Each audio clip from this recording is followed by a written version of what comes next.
Behold, the day of the Lord cometh, and thy spoil shall be divided in the midst of thee. For I will gather all nations against Jerusalem to battle, and the city shall be taken, and the houses rifled, and the women ravished, and half of the city shall go forth into captivity, and the residue of the people shall not be cut off from the city. Then shall the Lord go forth, and fight against those nations, as when he fought in the day of battle. And his feet shall stand in that day upon the Mount of Olives, which is before Jerusalem on the east.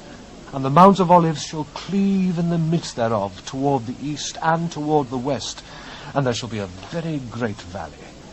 And half of the mountain shall remove toward the north, and half toward the south. And ye shall flee to the valley of the mountains, for the valley of the mountains shall reach unto Azal. Yea, ye shall flee like as ye fled from before the earthquake in the days of Uzziah, king of Judah. And the Lord my God shall come, and all the saints with thee. And it shall come to pass in that day, that the light shall not be clear nor dark, but it shall be one day which shall be known to the Lord, not day nor night. But it shall come to pass, that at evening time it shall be light.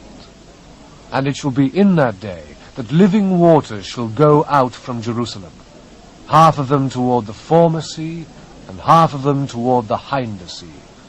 In summer and in winter shall it be. And the Lord shall be king over all the earth. In that day shall there be one Lord, and his name one. And all the land shall be turned as a plain from Geber to Rimmon, south of Jerusalem, and it shall be lifted up and inhabited in her place.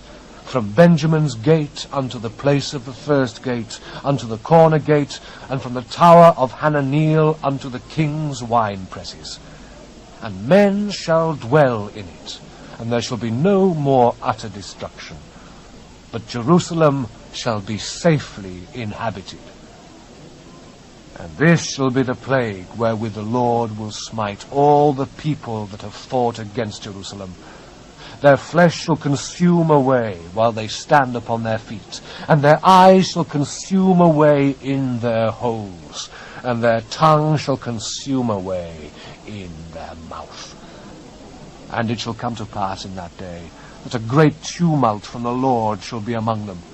And they shall lay hold every one on the hand of his neighbor, and his hand shall rise up against the hand of his neighbor. And Judah also shall fight at Jerusalem, and the wealth of all the heathen round about shall be gathered together, gold and silver and apparel in great abundance.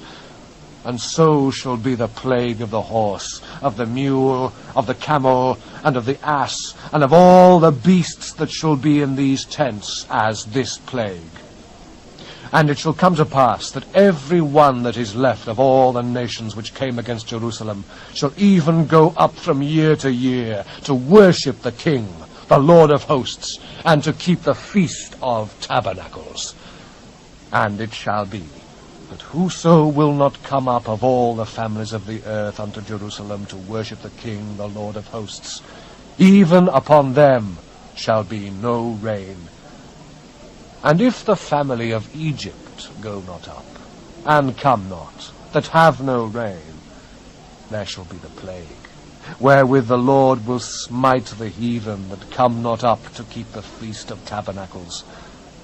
This shall be the punishment of Egypt, and the punishment of all nations that come not up to keep the Feast of Tabernacles. In that day shall there be upon the bells of the horses holiness unto the Lord. And the pots in the Lord's house shall be like the bowls before the altars. Yea, every pot in Jerusalem and in Judah shall be holiness unto the Lord of hosts.